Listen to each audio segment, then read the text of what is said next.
Hi, it's me again with Corel Draw Tips and Tricks.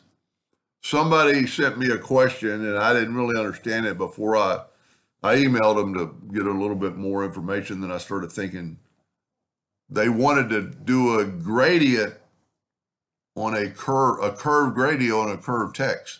So I'm thinking they're wanting interactive fill tool,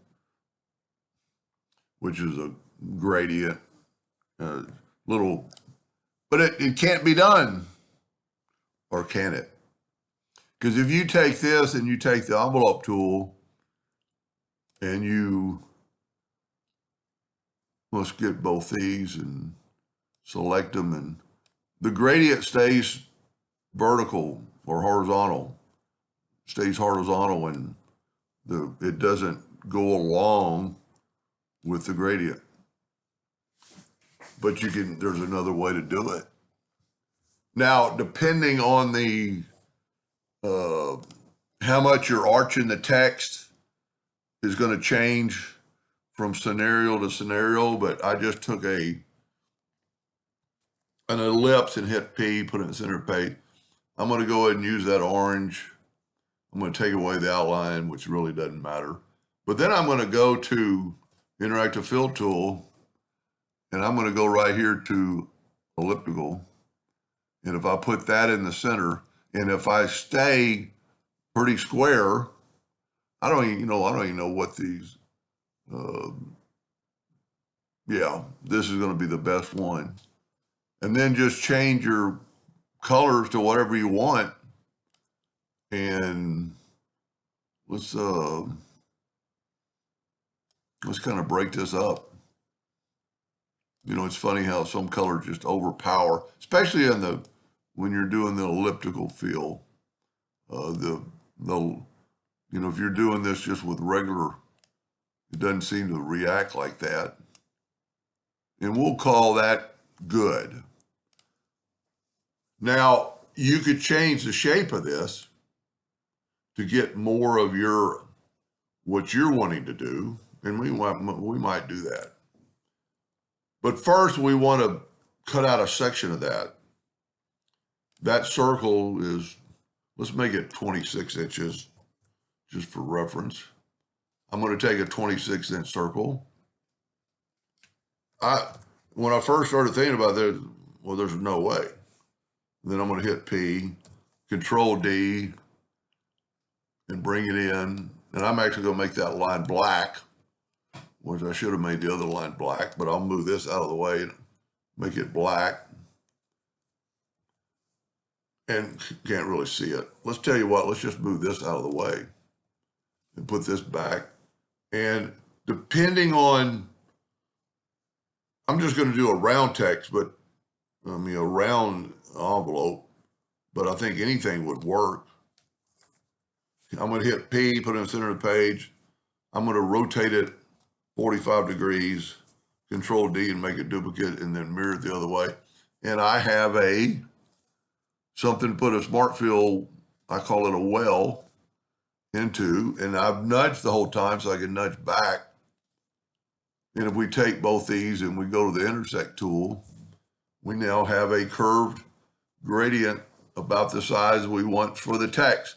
And this wall depends on, what kind of curve you want. I like that font I'm using, but I'm just going to use Arial this time. And let's go ahead and make it bold.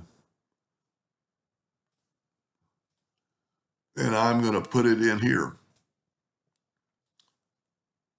So I'm going to zoom in. I'm going to get my text. I'm not going to do the envelope tool from here. I'm going to do it from here. And I'm going to go place inside container. And see, it doesn't always work. So what I've also found out that if you'll take the text and convert it to a curve, sometimes that doesn't work. Let's try vertical.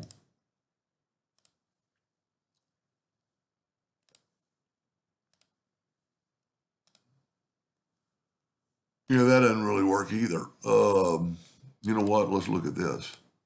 That might be the problem. Okay, we got 2 extra nodes we don't need. And let's try it now. That's maybe a good lesson in that. Yeah, well, that's because I'm using vertical. Let's go back to putty.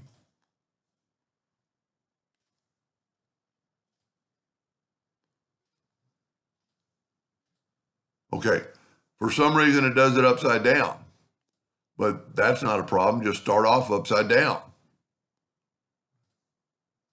And there you have the text. Now it's a little bit construed, but depending on how you want to do it. Now the whole time I've not nudged or moved anything, I've nudged it. So I'm going to shift select that in EC, and then I can move my text over to my wordage. And I'm pretty sure you could do this with, now it's a little bit off. Let's try this. Let's take both these and go EC. No, sometimes that just doesn't work. I'm just going to move it down manually. And then I'm going to intersect it again. And there I have a curved gradient, and I'm hoping this is what she's talking about. I don't really call it a gradient. There are some, I'm always a little bit confused on that because there's really no, it's a gradient fill is what I call that. And maybe the good or bad thing, you can't really change it. Well, you can. No, you can't, because we've already parked. Well, look at that. So you could change it. It's a little bit difficult to put a finger on, but if you get offside that circle, I'm afraid you're going to blow your shape. Yeah, sometimes it's not going to work because you can't add you can. See, you got to think about all these are inside the circle, and I'm trying to delete them. They don't have anything to do. They don't have anything to do with the color because it's only these that are inside this circle. As you can see, kind of looks like a menu for a Spanish Mexican restaurant, Mexican food restaurant. The color. Anyway, so what I was kind of getting at, you could make this shape. Well, let's just do that. Let's take the Smart Fill tool. Come on. And let's put that over here. And let's select them both. And let's kind of squash this. So now we have a different shape.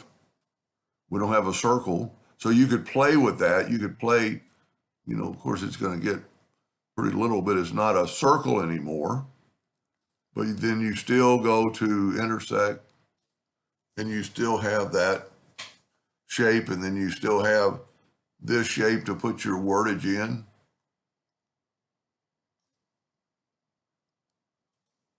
Whoop. Let's just type out text again. Well, let's use a different word. Corel. It doesn't really matter how big this is, but I am going to go ahead and let's just try this because of that curve. Let's try converting it to a curve and mirroring it and put it in here. Nope, see, doesn't always work. Well, we also, so we got extra nodes. That's a pretty good thing. And this arrow, depending on which side that arrow is going on, which direction, see, that looks good. I should have made it bigger text, but I'm going to shift select the box and go EC and then move this down I got the box too. And see, it's not exactly in the box, and I don't know if that's from the gradient field. But you can just, you can maneuver. I'm going to set my nudge factor on like 0.01 because your hand movement sometimes isn't going to be good enough. See, it was that far off. And then just take and intersect it.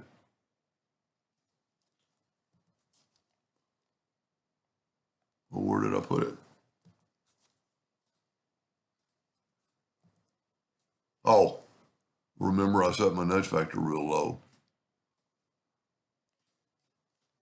That's pretty cool. I really like it when somebody gives us a challenge and it worked, and I figure it out, I guess, because that could be very useful for somebody. Anyway, I hope that helped. Thank you for watching.